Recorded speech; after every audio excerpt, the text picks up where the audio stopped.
PSC Malayalam ചാനലിലേക്ക് എല്ലാവർക്കും സ്വാഗതം. ഇന്ന് നമ്മൾ ചർച്ച ചെയ്യുന്നത് ഫെബ്രുവരി 14 പുറത്തിറങ്ങിയ തൊഴിൽ വാർത്തയിലെ പുതിയ SCERT ചാപ്റ്ററുകളെ ബേസ് ചെയ്തിട്ടുള്ള പോയിന്റുകളാണ് കേട്ടോ. ഫസ്റ്റ് പോയിന്റ്, വ്യക്തികളും സ്ഥാപനങ്ങളും സർക്കാരും സാമ്പത്തിക പ്രവർത്തനങ്ങളിൽ ഏർപ്പെടുന്നതിൻ്റെ ലക്ഷ്യങ്ങൾ എന്തൊക്കെ? അടിസ്ഥാന സൗകര്യ വർധന, മെച്ചപ്പെട്ട തൊഴിലവസരങ്ങൾ, വർദ്ധിച്ച വരുമാനവും വാങ്ങൽ ശേഷിയും, ഉയർന്ന ജീവിത ഗുണനിലവാരം.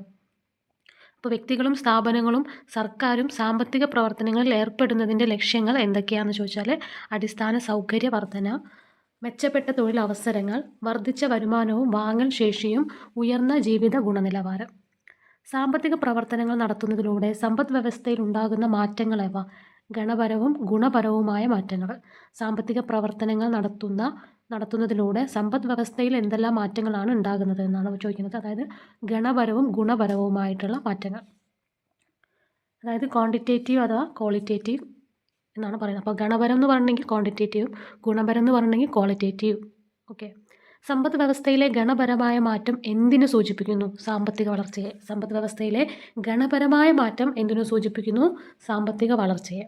സമ്പദ് വ്യവസ്ഥയിലെ ഗുണപരമായ മാറ്റം എന്തിനു സൂചിപ്പിക്കുന്നു? സാമ്പത്തിക വികസനത്തെ കേട്ടോ. അപ്പോൾ സമ്പദ് വ്യവസ്ഥയിലെ ഗുണപരമായ മാറ്റം എന്തിനു സൂചിപ്പിക്കുന്നു?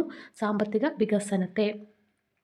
സാധനങ്ങളുടെയും സേവനങ്ങളുടെയും ഉൽപ്പാദനം വർദ്ധിക്കുന്നത് എന്ത്? ദേശീയ വരുമാനം. അപ്പോൾ സാധനങ്ങളുടെയും സേവനങ്ങളുടെയും ഉൽപ്പാദനം വർദ്ധിക്കുന്നത് എന്താണ്? ദേശീയ വരുമാനം അവിടെ വർദ്ധിക്കും. ഒരു രാജ്യത്തിൻ്റെ ആഭ്യന്തര പ്രദേശത്ത് ഒരു വർഷം ഉൽപ്പാദിപ്പിക്കുന്ന എല്ലാ സാധനങ്ങളുടെയും സേവനങ്ങളുടെയും പണമൂല്യം അറിയപ്പെടുന്നത് എങ്ങനെ? മൊത്തം ആഭ്യന്തര ഉൽപ്പാദനം, GDP, gross domestic product. Okay. അപ്പോൾ ഒരു രാജ്യത്തിൻ്റെ ആഭ്യന്തര പ്രദേശത്ത് ഒരു വർഷം ഉൽപ്പാദിപ്പിക്കുന്ന എല്ലാ സാധനങ്ങളുടെയും സേവനങ്ങളെയും പണമൂല്യം അറിയപ്പെടുന്നത് എങ്ങനെയാണ്? മൊത്തം ആഭ്യന്തര ഉൽപ്പാദനം. ഒരു രാജ്യത്തിൻ്റെ മൊത്തം ആഭ്യന്തര ഉൽപ്പാദനത്തിൽ മുൻ വർഷത്തെ അപേക്ഷിച്ചുണ്ടാകുന്ന വർധന എങ്ങനെ അറിയപ്പെടുന്നു? സാമ്പത്തിക വളർച്ച. ഒരു രാജ്യത്തിൻ്റെ മൊത്തം ആഭ്യന്തര ഉൽപ്പാദനത്തിൽ മുൻ വർഷത്തെ അപേക്ഷിച്ചുണ്ടാകുന്ന വർധന എങ്ങനെ അറിയപ്പെടുന്നു? സാമ്പത്തിക വളർച്ച. ഉൽപ്പാദനം, തൊഴിൽ, വരുമാനം തുടങ്ങിയവയിൽ മാറ്റമുണ്ടാകുന്നതിലൂടെ ജനങ്ങളുടെ ആവശ്യങ്ങൾ നിറവേറ്റാനുള്ള രാജ്യത്തിൻ്റെ ശേഷി വർദ്ധിപ്പിക്കുന്ന സാഹചര്യം ഏത്? സാമ്പത്തിക വളർച്ച. ഉൽപ്പാദനം, തൊഴിൽ, വരുമാനം തുടങ്ങിയവയിൽ മാറ്റമുണ്ടാകുന്നതിലൂടെ ജനങ്ങളുടെ ആവശ്യങ്ങൾ നിറവേറ്റാനുള്ള രാജ്യത്തിൻ്റെ ശേഷി വർദ്ധിപ്പിക്കുന്ന സാഹചര്യം ഏത്? സാമ്പത്തിക വളർച്ച. മുൻ വർഷത്തെ അപേക്ഷിച്ച് നടപ്പു വർഷം GDP-യിലുണ്ടായ വർധന നിരക്ക് എങ്ങനെ അറിയപ്പെടുന്നു? സാമ്പത്തിക വളർച്ച നിരക്ക്. മുൻ വർഷത്തെ അപേക്ഷിച്ച് നടപ്പു വർഷം GDP-യിലുണ്ടായ വർധന നിരക്ക് എങ്ങനെ അറിയപ്പെടുന്നു? സാമ്പത്തിക വളർച്ചാ നിരക്ക്. സാമ്പത്തിക വളർച്ചാ നിരക്ക് പ്രസിദ്ധീകരിക്കുന്ന മന്ത്രാലയം ഏത്? സ്റ്റാറ്റിസ്റ്റിക്സ് ആൻഡ് പ്രോഗ്രാം ഇംപ്ലിമെൻറ്റേഷൻ മന്ത്രാലയം. സാമ്പത്തിക വളർച്ചാ നിരക്ക് പ്രസിദ്ധീകരിക്കുന്ന മന്ത്രാലയം ഏത്? സ്റ്റാറ്റിസ്റ്റിക്സ് ആൻഡ് പ്രോഗ്രാം ഇംപ്ലിമെൻറ്റേഷൻ മന്ത്രാലയം. സാമ്പത്തിക വളർച്ചാ നിരക്ക് 0-ന് മുകളിലും താഴെയും വരുന്നത് എന്തിനെയൊക്കെ സൂചിപ്പിക്കുന്നു? യഥാക്രമം പോസിറ്റീവ് വളർച്ചയെയും നെഗറ്റീവ് വളർച്ചയെയും. അപ്പോൾ സാമ്പത്തിക വളർച്ചാ നിരക്ക് 0-ന് മുകളിലും താഴെയും വരുന്നത് എന്തിനൊക്കെ സൂചിപ്പിക്കുന്നു? യഥാക്രമം പോസിറ്റീവ് വളർച്ചയെയും നെഗറ്റീവ് വളർച്ചയും. അതായത് 0-ന് മുകളിൽ വരുമ്പോൾ പോസിറ്റീവ് വളർച്ചയും താഴേക്ക് വരുമ്പോൾ അത് നെഗറ്റീവ് വളർച്ചയെയാണ് സൂചിപ്പിക്കുന്നത്. സാമ്പത്തിക വളർച്ച കണക്കാക്കാനും വിലയിരുത്താനും ഉപയോഗിക്കുന്ന പ്രധാനപ്പെട്ട സൂചിക ഏത്? പ്രതിശീർഷ വരുമാനം, പെർ ക്യാപിറ്റ ഇൻകം, PCI കേട്ടോ. PCI ആണ്. സാമ്പത്തിക വളർച്ച കണക്കാക്കാനും വിലയിരുത്താനും ഉപയോഗിക്കുന്ന പ്രധാനപ്പെട്ട സൂചിക ഏത്? പ്രതിശീർഷ വരുമാനം, പെർ ക്യാപിറ്റ ഇൻകം, PCI. ഒരു രാജ്യത്തിൻ്റെ ദേശീയ വരുമാനത്തെ ജനസംഖ്യ കൊണ്ട് ഹരിക്കുമ്പോൾ ലഭിക്കുന്നത് എന്ത്? പ്രതിശീർഷ വരുമാനം. ഒരു രാജ്യത്തിൻ്റെ ദേശീയ വരുമാനത്തെ ജനസംഖ്യ കൊണ്ട് ഹരിക്കുമ്പോൾ ലഭിക്കുന്നത് എന്ത്? പ്രതിശീർഷ വരുമാനം. പ്രതിശീർഷ വരുമാനത്തിൻ്റെ അടിസ്ഥാനത്തിൽ ലോക ബാങ്ക് പ്രസിദ്ധീകരിച്ചു വരുന്ന റിപ്പോർട്ട് ഏത്? ലോക വികസന റിപ്പോർട്ട്. പ്രതിശീർഷ വരുമാനത്തിൻ്റെ അടിസ്ഥാനത്തിൽ ലോക ബാങ്ക് പ്രസിദ്ധീകരിച്ചു വരുന്ന റിപ്പോർട്ട് ഏത്? ലോക വികസന റിപ്പോർട്ട്. ലോക വികസന റിപ്പോർട്ടിൽ സമ്പദ് വ്യവസ്ഥകളെ എത്ര വിഭാഗങ്ങളായി തരംതിരിച്ചിരിക്കുന്നു? 4 വിഭാഗങ്ങളായി. ഓക്കെ. അപ്പോൾ എന്താ പറയുന്നത്?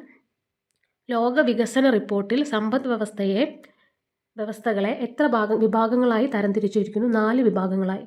പ്രതിശീർഷ വരുമാനം $1145 കുറവായ വിഭാഗത്തിലെ സമ്പദ് വ്യവസ്ഥ ഏത്? താഴ്ന്ന വരുമാന വിഭാഗം. പ്രതിശീർഷ വരുമാനം $1145 കുറവായ വിഭാഗത്തിലെ സമ്പദ് വ്യവസ്ഥ ഏത്? താഴ്ന്ന വരുമാന വിഭാഗം. താഴ്ന്ന വരുമാന വിഭാഗത്തിന് ഉദാഹരണങ്ങളായ രാജ്യങ്ങളേവ? Afghanistan, Ethiopia, Chad. താഴ്ന്ന വരുമാന വിഭാഗത്തിന് ഉദാഹരണങ്ങളായ രാജ്യങ്ങളേവ? Afghanistan, Ethiopia, Chad. പ്രതിശീർഷ വരുമാനം 1146 മുതൽ 4515 വരെ $US വരുന്ന സമ്പദ് വ്യവസ്ഥ വിഭാഗമേത്? താഴ്ന്ന ഇടത്തരം വരുമാനം. പ്രതിശീർഷ വരുമാനം 1146 മുതൽ 4515 വരെ $US വരുന്ന സമ്പദ് വ്യവസ്ഥ വിഭാഗമേത്? താഴ്ന്ന ഇടത്തരം വരുമാനം. താഴ്ന്ന ഇടത്തരം വിഭാഗം സമ്പദ് വ്യവസ്ഥയ്ക്ക് ഉദാഹരണമായ രാജ്യങ്ങളേവ? India, Bangladesh, Kenya. താഴ്ന്ന ഇടത്തരം വിഭാഗം സമ്പദ് വ്യവസ്ഥയ്ക്ക് ഉദാഹരണമായ രാജ്യങ്ങളേവ? India, Bangladesh, Kenya. 4516 മുതൽ 14500 വരെ $US പ്രതിശീർഷ വരുമാനമുള്ള സമ്പദ് വ്യവസ്ഥകളേവ? ഉയർന്ന ഇടത്തരം വരുമാനം. 4516 മുതൽ 14005 വരെ $US പ്രതിശീർഷ വരുമാനമുള്ള സമ്പദ് വ്യവസ്ഥകളേവ? ഉയർന്ന ഇടത്തരം വരുമാനം. ഉയർന്ന ഇടത്തരം വരുമാനമുള്ള രാജ്യങ്ങൾക്ക് ഉദാഹരണങ്ങളേവ? China, Brazil, South Africa. ഉയർന്ന ഇടത്തരം വരുമാനമുള്ള രാജ്യങ്ങൾക്ക് ഉദാഹരണങ്ങളേവ? China, Brazil, South Africa. 14006 $ന് മുകളിൽ പ്രതിശീർഷ വരുമാനമുള്ള രാജ്യങ്ങളേവ? ഉയർന്ന വരുമാനമുള്ളവ. രാജ്യങ്ങളല്ല കേട്ടോ, അതിന് എന്താണ് പറയാനാണ് ഉദ്ദേശിച്ചത്? ഉയർന്ന വരുമാനമുള്ളവ എന്നാണ് അവിടെ പറയുന്നത്. 14006 $ന് മുകളിൽ പ്രതിശീർഷ വരുമാനമുള്ള വിഭാഗം സമ്പദ് വ്യവസ്ഥയാണ് അവിടെ ഉദ്ദേശിച്ചത്. ഉയർന്ന വരുമാനമുള്ളവ. ഉയർന്ന വരുമാനമുള്ള രാജ്യങ്ങൾക്ക് ഉദാഹരണങ്ങളേവ? USA, Germany, Japan. ഉയർന്ന വരുമാനമുള്ള രാജ്യങ്ങൾക്ക് ഉദാഹരണങ്ങളേവ? USA, Germany, Japan. ഒരേ കാലയളവിലെ വിവിധ രാജ്യങ്ങളുടെ സാമ്പത്തിക വളർച്ച താരതമ്യം ചെയ്യാനും ഒരു രാജ്യത്തിൻ്റെ വിവിധ കാലയളവുകളിലെ സാമ്പത്തിക വളർച്ച മനസ്സിലാക്കാനും ഉപയോഗിക്കുന്നതെന്ത്? പ്രതിശീർഷ വരുമാനം. ഒരേ കാലയളവിലെ വിവിധ രാജ്യങ്ങളുടെ സാമ്പത്തിക വളർച്ച താരതമ്യം ചെയ്യാനും ഒരു രാജ്യത്തിൻ്റെ വിവിധ കാലയളവുകളിലെ സാമ്പത്തിക വളർച്ച മനസ്സിലാക്കാനും ഉപയോഗിക്കുന്നതെന്ത്? പ്രതിശീർഷ വരുമാനം. Next point. വിവിധ സ്രോതസ്സുകളിൽ നിന്ന് ഒരു വ്യക്തി നിശ്ചിത കാലയളവിൽ ആർജിക്കുന്ന ആകെ വരുമാനം എങ്ങനെ അറിയപ്പെടുന്നു? വ്യക്തിഗത വരുമാനം. പേഴ്സണൽ ഇൻകം അഥവാ PI. വിവിധ സ്രോതസ്സുകളിൽ നിന്ന് ഒരു വ്യക്തി നിശ്ചിത കാലയളവിൽ ആർജിക്കുന്ന ആകെ വരുമാനം എങ്ങനെ അറിയപ്പെടുന്നു? വ്യക്തിഗത വരുമാനം, പേഴ്സണൽ ഇൻകം അഥവാ PI. ഒരു രാജ്യത്തെ ജനങ്ങളുടെ ശരാശരി വരുമാനത്തെ കാണിക്കുന്നതെന്ത്? പ്രതിശീർഷ വരുമാനം. ഒരു രാജ്യത്തെ ജനങ്ങളുടെ ശരാശരി വരുമാനത്തെ കാണിക്കുന്നതെന്ത്? പ്രതിശീർഷ വരുമാനം. ഒരാളുടെ യഥാർത്ഥ വരുമാനത്തെ കാണിക്കുന്നതെന്ത്? വ്യക്തിഗത വരുമാനം. ഒരാളുടെ യഥാർത്ഥ വരുമാനത്തെ കാണിക്കുന്നത് വ്യക്തിഗത വരുമാനം. രാജ്യത്തിൻ്റെ പ്രതിശീർഷ വരുമാനം വ്യക്തിഗത വരുമാനത്തേക്കാൾ ഏത് വിധത്തിലായിരിക്കണം? ഉയർന്നതോ താഴ്ന്നതോ ആവാം. ഒരു രാജ്യത്തിൻ്റെ പ്രതിശീർഷ വരുമാനം വ്യക്തിഗത വരുമാനത്തേക്കാൾ ഏത് വിധത്തിലായിരിക്കണം? ഉയർന്നതോ താഴ്ന്നതോ ആവാം. സമ്പദ് വ്യവസ്ഥയിൽ സാധനങ്ങളുടെയും സേവനങ്ങളുടെയും ഉൽപ്പാദനം വർദ്ധിക്കുമ്പോൾ ദേശീയ വരുമാനം, പ്രതിശീർഷ വരുമാനം എന്നിവ വർദ്ധിക്കുമെങ്കിലും വ്യക്തിഗത വരുമാനം എല്ലാവരിലും ഒരുപോലെയല്ല വർദ്ധിക്കുന്നത്. ഇത് എന്തിന് കാരണമായിത്തീരുന്നു? സാമൂഹിക സാമ്പത്തിക അസമത്വങ്ങൾക്ക്. സമ്പദ് വ്യവസ്ഥയിൽ സാധനങ്ങളുടെയും സേവനങ്ങളുടെയും ഉൽപ്പാദനം വർദ്ധിക്കുമ്പോൾ ദേശീയ വരുമാനം, പ്രതിശീർഷ വരുമാനം എന്നിവ വർദ്ധിക്കുമെങ്കിലും വ്യക്തിഗത വരുമാനം എല്ലാവരിലും ഒരുപോലെയല്ല വർദ്ധിക്കുന്നത്. ഇത് എന്തിന് കാരണമായിത്തീരുന്നു? സാമൂഹിക സാമ്പത്തിക അസമത്വങ്ങൾക്ക്. സാമ്പത്തിക വളർച്ചയുടെ നേട്ടം പരമാവധി ആളുകളിൽ എത്തിക്കുന്നത് എന്തിലൂടെയാണ്? സാമ്പത്തിക വികസനത്തിലൂടെ. സാമ്പത്തിക വളർച്ചയുടെ നേട്ടം പരമാവധി ആളുകളിൽ എത്തിക്കുന്നത് എന്തിലൂടെയാണ്? സാമ്പത്തിക വികസനത്തിലൂടെ. ജീവിത ഗുണനിലവാരം ഉയരാൻ സാമ്പത്തിക വളർച്ചയോടൊപ്പം ലഭിക്കേണ്ട മെച്ചപ്പെട്ട ജീവിത സാഹചര്യങ്ങൾക്ക് ഉദാഹരണങ്ങളായവ? വിദ്യാഭ്യാസ സൗകര്യങ്ങൾ, പോഷകാഹാര ലഭ്യത, ഗതാഗത സൗകര്യം. ജീവിത ഗുണനിലവാരം ഉയരാൻ സാമ്പത്തിക വളർച്ചയോടൊപ്പം ലഭിക്കേണ്ട മെച്ചപ്പെട്ട ജീവിത സാഹചര്യങ്ങൾക്ക് ഉദാഹരണങ്ങളായവ? വിദ്യാഭ്യാസ സൗകര്യങ്ങൾ, പോഷകാഹാര ലഭ്യത, ഗതാഗത സൗകര്യം. സാമ്പത്തിക വളർച്ചയ്ക്കൊപ്പം ജനങ്ങളുടെ ജീവിത ഗുണനിലവാരത്തിലുണ്ടാകുന്ന മെച്ചപ്പെടലിനെ എങ്ങനെ വിളിക്കുന്നു? സാമ്പത്തിക വികസനം. സാമ്പത്തിക വളർച്ചയ്ക്കൊപ്പം ജനങ്ങളുടെ ജീവിത ഗുണനിലവാരത്തിലുണ്ടാകുന്ന മെച്ചപ്പെടലിനെ എങ്ങനെ വിളിക്കുന്നു? സാമ്പത്തിക വികസനം. സാമ്പത്തിക വികസനത്തെ പറ്റിയുള്ള പ്രസിദ്ധമായ സാമ്പത്തിക വികസനം എന്ന പുസ്തകം രചിച്ചത് ആരെല്ലാം ചേർന്നാണ്? Michael P. Todaro, Stephen C. Smith.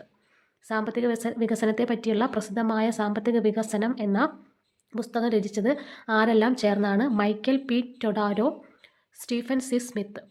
വരുമാനം, വിദ്യാഭ്യാസം, അടിസ്ഥാന സൗകര്യങ്ങൾ എന്നിവയുടെ വളർച്ചയിലൂടെ ജനങ്ങളുടെ ജീവിത നിലവാരവും സാമ്പത്തിക ക്ഷേമവും മെച്ചപ്പെടുത്തുന്ന പ്രക്രിയയാണ് സാമ്പത്തിക വികസനം. ഇപ്രകാരം നിർവചിച്ചിരിക്കുന്നതാരെല്ലാം? ടൊഡാരോ ആൻഡ് സ്മിത്ത്.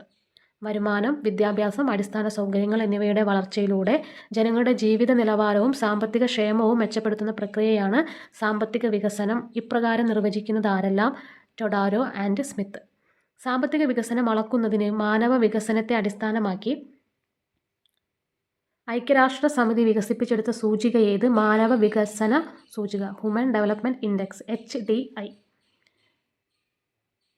ഓക്കെ, അപ്പം സാമ്പത്തിക വികസനം അളക്കുന്നതിന് മാനവ വികസനത്തെ അടിസ്ഥാനമാക്കി ഐക്യരാഷ്ട്രസമിതി വികസിപ്പിച്ചെടുത്ത സൂചിക ഏത്? മാനവ വികസന സൂചിക അഥവാ ഹ്യൂമൻ ഡെവലപ്മെൻറ്റ് ഇൻഡെക്സ് HDI.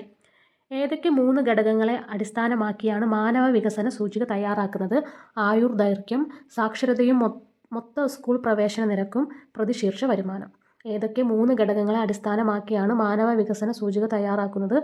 ആയുർദൈർഘ്യം, സാക്ഷരതയും മൊത്ത സ്കൂൾ പ്രവേശന നിരക്കും പ്രതിശീർഷ വരുമാനം. മാനവ വികസന സൂചികയുടെ മൂല്യം ഏതൊക്കെ അക്കങ്ങൾക്കിടയിലാണ്? 0നും 1നും ഇടയിൽ. മാനവ വികസന സൂചികയുടെ മൂല്യം ഏതൊക്കെ അക്കങ്ങൾക്കിടയിലാണ്? 0നും 1നും ഇടയിൽ. മാനവ വികസന സൂചികയുടെ മൂല്യത്തിൻ്റെ അടിസ്ഥാനത്തിൽ ലോകരാഷ്ട്രങ്ങളെ എത്ര വിഭാഗങ്ങളായി തിരിക്കുന്നു? 4 വിഭാഗങ്ങളായി. മാനവ വികസന സൂചികയുടെ മൂല്യത്തിൻ്റെ അടിസ്ഥാനത്തിൽ ലോകരാഷ്ട്രങ്ങളെ എത്ര വിഭാഗങ്ങളായി തിരിക്കുന്നു? 4 വിഭാഗങ്ങളായി. മാനവ വികസന സൂചികയുടെ അടിസ്ഥാനത്തിൽ ഏത് വർഷം മുതലാണ് ഐക്യരാഷ്ട്ര വികസന സമിതി ലോകരാഷ്ട്രങ്ങളെ വികസനാടിസ്ഥാനത്തിൽ തരംതിരിച്ചു വരുന്നത്? 1990 മുതൽ. മാനവ വികസന സൂചികയുടെ അടിസ്ഥാനത്തിൽ ഏത് വർഷം മുതലാണ് ഐക്യരാഷ്ട്ര വികസന സമിതി ലോകരാഷ്ട്രങ്ങളെ വികസനാടിസ്ഥാനത്തിൽ തരംതിരിച്ചു വരുന്നത്? 1990 മുതൽ. മാനവ വികസന സൂചിക പ്രകാരമുള്ള 2023 റിപ്പോർട്ട് അനുസരിച്ച് ഇന്ത്യയുടെ സ്ഥാനം എത്ര? 130ാം സ്ഥാനം. മാനവ വികസന സൂചിക പ്രകാരമുള്ള 2023 റിപ്പോർട്ട് അനുസരിച്ച് ഇന്ത്യയുടെ സ്ഥാനം എത്ര? 130ാം സ്ഥാനം. മാനവ വികസന സൂചിക 0.550 ൽ താഴെയുള്ള രാജ്യങ്ങളെ എങ്ങനെ തരംതിരിച്ചിരിക്കുന്നു? താഴ്ന്ന മാനവ വികസന സൂചിക 0.550. അതിൽ താഴെയുള്ള രാജ്യങ്ങളെ എങ്ങനെ തരംതിരിച്ചിരിക്കുന്നു? താഴ്ന്ന മാനവ വികസനം. ഇടത്തര മാനവ വികസനമുള്ള രാജ്യങ്ങളുടെ മാനവ വികസന സൂചിക എന്ത്? 0.550നും 0.699നും ഇടയിൽ. ഇടത്തരം മാനവ വികസനമുള്ള രാജ്യങ്ങളുടെ മാനവ വികസന സൂചിക എന്ത്? 0.550നും 0.699നും ഇടയിൽ. മാനവ വികസന സൂചിക 0.700നും 0.799നും മധ്യയുള്ള രാജ്യങ്ങളാണ് ഉയർന്ന മാനവ വികസനമുള്ള രാജ്യങ്ങൾ. മാനവ വികസന സൂചിക 0.700നും 0.799നും മധ്യയുള്ള രാജ്യങ്ങളേവ അതിനെ നമ്മൾ പറയുന്നത് ഉയർന്ന മാനവ വികസനമുള്ള രാജ്യങ്ങൾ എന്നാണ്. മാനവ വികസന സൂചിക 0.800ൽ കൂടുതലുള്ള രാജ്യങ്ങളെ വളരെ ഉയർന്ന മാനവ വികസനമുള്ളവ എന്നാണ് സൂചിപ്പിക്കുന്നത്. മാനവ വികസന സൂചികയിൽ 0.800 അതിൽ കൂടുതലുള്ള രാജ്യങ്ങളെ വളരെ ഉയർന്ന മാനവ വികസനമുള്ളവ എന്ന് കണക്കാക്കപ്പെടുന്നു. 2023 മാനവ വികസന സൂചിക പ്രകാരം ഇന്ത്യ ഏത് വിഭാഗത്തിൽ ഉൾപ്പെടുന്ന രാജ്യമാണ്? ഇടത്തരം മാനവ വികസനം. 2023 മാനവ വികസന സൂചിക പ്രകാരം ഇന്ത്യ ഏത് വിഭാഗത്തിൽ ഉൾപ്പെടുന്ന രാജ്യമാണ്? ഇടത്തരം മാനവ വികസനം. ജനങ്ങളുടെ ജീവിത നിലവാരം ഉയരുകയും അടിസ്ഥാന ആവശ്യങ്ങൾ നിറവേറ്റുകയും ചെയ്യുന്ന തരത്തിലാവണം ഒരു രാജ്യത്തിൻ്റെ സാമ്പത്തിക വികസനം എന്നതിൻ്റെ അടിസ്ഥാനത്തിൽ 1979 സാമ്പത്തിക ശാസ്ത്രജ്ഞനായ മോറിസ് വികസിപ്പിച്ചെടുത്ത വികസന സൂചിക ഏത്? ഭൗതിക ജീവിത ഗുണമേന്മ സൂചിക. Physical quality life index PQLI. ജനങ്ങളുടെ ജീവിത നിലവാരം ഉയരുകയും അടിസ്ഥാന ആവശ്യങ്ങൾ നിറവേറ്റുകയും ചെയ്യുന്ന തരത്തിലാവണം ഒരു രാജ്യത്തിൻ്റെ സാമ്പത്തിക വികസനം എന്നതിൻ്റെ അടിസ്ഥാനത്തിൽ 1979 സാമ്പത്തിക ശാസ്ത്രജ്ഞനായ മോറിസ് വികസിപ്പിച്ചെടുത്ത വികസന സൂചിക ഏത്? ഭൗതിക ജീവിത ഗുണമേന്മ സൂചിക, അതായത് physical quality life index PQLI. ഭൗതിക ജീവിത ഗുണനിലവാര സൂചിക തയ്യാറാക്കാനുള്ള 3 സൂചികകൾ ഏതെല്ലാം? അടിസ്ഥാന സാക്ഷരതാ സൂചിക, ശിശുമരണ നിരക്ക് സൂചിക, ആയുർദൈർഘ്യം. അപ്പോൾ ഭൗതിക ജീവിത ഗുണനിലവാര സൂചിക തയ്യാറാക്കാനുള്ള 3 സൂചികകളാണ് പറയുന്നത്. അടിസ്ഥാന സാക്ഷരതാ സൂചിക ബേസിക് ലിറ്ററസി ഇൻഡെക്സ് BLI, ശിശുമരണ നിരക്ക് സൂചിക ഇൻഫാൻറ്റ് മോർട്ടാലിറ്റി ഇൻഡെക്സ് IMI, ആയുർദൈർഘ്യം ലൈഫ് എക്സ്പെക്റ്റൻസി ഇൻഡെക്സ് LEI. ഒരു മനുഷ്യൻ ശരാശരി എത്ര വർഷം ജീവിച്ചിരിക്കുന്നു എന്നതിൻ്റെ അടിസ്ഥാനത്തിൽ കണക്കാക്കുന്നത് എന്ത്? ആയുർദൈർഘ്യം. ഒരു മനുഷ്യൻ ശരാശരി എത്ര വർഷം ജീവിച്ചിരിക്കുന്നു എന്നതിൻ്റെ അടിസ്ഥാനത്തിൽ കണക്കാക്കുന്നത് എന്ത്? ആയുർദൈർഘ്യം. ഇനി പ്രതിശീർഷ വരുമാനത്തിൻ്റെ പോരായ്മകളെ കുറിച്ച് ചെറിയൊരു ബോക്സിൽ ഇവിടെ കൊടുത്തിട്ടുണ്ട്. എന്താണെന്ന് നോക്കാം കേട്ടോ. ഒരു സാമ്പത്തിക വളർച്ചാ സൂചിക എന്ന നിലയിൽ പ്രതിശീർഷ വരുമാനത്തിൻ്റെ പോരായ്മകൾ ഏവ? ഒരു ശരാശരി വരുമാനം മാത്രമാണ്. ഇതൊരു ശരാശരി വരുമാനം മാത്രമാണ്. സമ്പത്തിൻ്റെ വിതരണവും അസമത്വവും സംബന്ധിച്ച വിവരങ്ങൾ പ്രതിശീർഷ വരുമാനത്തിൽ പ്രതിഫലിക്കുന്നില്ല. പ്രതിശീർഷ വരുമാനം ദേശീയ വരുമാനത്തെ ആശ്രയിച്ച് കണക്കാക്കുന്നതിനാൽ ദേശീയ വരുമാനം കണക്കാക്കാനുള്ള പരിമിതികൾ പ്രതിശീർഷ വരുമാനത്തെയും ബാധിക്കുന്നു. ജീവിത ഗുണമേന്മ വർദ്ധിപ്പിക്കുന്ന ഘടകങ്ങൾ പ്രതിശീർഷ വരുമാനത്തിൻ്റെ പരിധിയിൽ ഉൾപ്പെടുന്നില്ല. അപ്പോൾ ഒരു സാമ്പത്തിക വളർച്ചാ സൂചിക എന്ന നിലയിൽ പ്രതിശീർഷ വരുമാനത്തിൻ്റെ പോരായ്മകളാണ് ഇവിടെ പറയുന്നത്. ഏതൊക്കെയാണ്? ഇതൊരു ശരാശരി വരുമാനം മാത്രമാണ്. സമ്പത്തിൻ്റെ വിതരണവും അസമത്വവും സംബന്ധിച്ച് വിവരങ്ങൾ പ്രതിശീർഷ വരുമാനത്തിൽ പ്രതിഫലിക്കുന്നില്ല. പ്രതിശീർഷ വരുമാനം ദേശീയ വരുമാനത്തെ ആശ്രയിച്ച് കണക്കാക്കുന്നതിനാൽ ദേശീയ വരുമാനം കണക്കാക്കാനുള്ള പരിമിതികൾ പ്രതിശീർഷ വരുമാനത്തെയും ബാധിക്കുന്നു. ജീവിത ഗുണമേന്മ വർദ്ധിപ്പിക്കുന്ന ഘടകങ്ങൾ പ്രതിശീർഷ വരുമാനത്തിൻ്റെ പരിധിയിൽ ഉൾപ്പെടുന്നില്ല. അപ്പോൾ ഇത്രയും പോയിന്റുകളാണ് ഇന്നത്തെ വീഡിയോയിൽ നമ്മൾ ഉൾപ്പെടുത്തിയിട്ടുള്ളത്. അപ്പോൾ നിങ്ങൾക്ക് വീഡിയോ ഇഷ്ടപ്പെട്ടാൽ ലൈക്ക് ചെയ്യുക, ഷെയർ ചെയ്യുക, സബ്സ്ക്രൈബ് ചെയ്യുക. മാത്രമല്ല നിങ്ങളുടെ അഭിപ്രായങ്ങളും നിർദ്ദേശങ്ങളും കൂടി കമൻറ്റിലൂടെ അറിയിക്കുക കേട്ടോ. താങ്ക്